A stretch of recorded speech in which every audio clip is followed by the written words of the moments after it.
నమస్తే అండి. ఇక్కడికి వచ్చిన ప్రింట్ మీడియా వాళ్ళకి, యూట్యూబ్ వాళ్ళకి, అలాగే మీడియా ఛానల్స్ వాళ్ళకి చాలా థ్యాంక్స్ అండి. అండ్ నాకు వీరాంజనేయుల తర్వాత ఈటీవీలో మళ్ళీ ఇంకో అవకాశం ఇచ్చిన నితిన్, ఈటీవీ టీం అందరికీ, అలాగే నన్ను నమ్మి క్యారెక్టర్ ఇచ్చిన Rakesh, thank you so much Rudra గారు.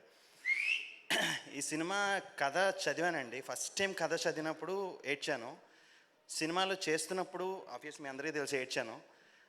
సినిమా రిజల్ట్ వచ్చినప్పుడు కరెక్ట్గా అదే రోజు నాకు సర్జరీ జరిగింది. ఆ పెయిన్లో నాకు మొత్తం రిలీఫ్ అంతా ఏంటి అంటే ఈ కాల్స్, మెసేజ్, అందరూ అడిగే ఒకే క్వశ్చన్ ఏంటంటే నన్ను ఏడిపించే రైట్ నీకు ఎవరిచ్చారు, మమ్మల్ని ఏడిపించే రైట్ మీకు ఎవరిచ్చారు. ఈ క్వశ్చన్ చాలా హార్ట్ చేసింది. చాలా చాలా హ్యాపీగా ఉందండి. Suman sir, thank you so much sir. షూట్లో ఉన్నంతసేపు మీ దగ్గర నేను చాలా పాజిటివిటీ నేర్చుకున్నాను. నేను మ్యాక్సిమం ట్రై చేస్తాను అలా ఉండడానికి.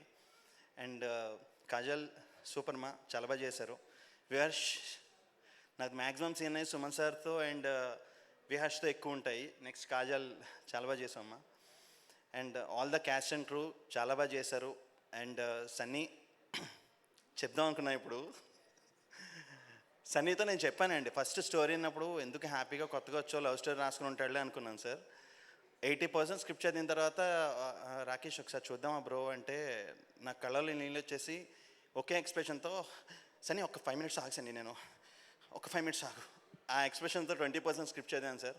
ఆ రోజు నేను ఎంత ఏడ్చానో, ఎంత ఎమోషనల్ అయ్యానో సినిమా చూసినప్పుడు అందరూ అలా మాట్లాడుతుంటే సీరియస్లీ చాలా happiest moment sir. Thank you so much for gracing this event Seshanna, sorry Seshu గారు అలవాటు అనేసాను. నాకు మీ వర్క్ చాలా ఇష్టం. ముఖ్యంగా నాకు గూఢాచారి ఫిలిం చెప్తున్నా. Thank you so much sir. And that's it. Thank you Rakesh garu, thank you so much. And ఇప్పుడు చాలా పెద్ద యాక్టర్స్ని మనం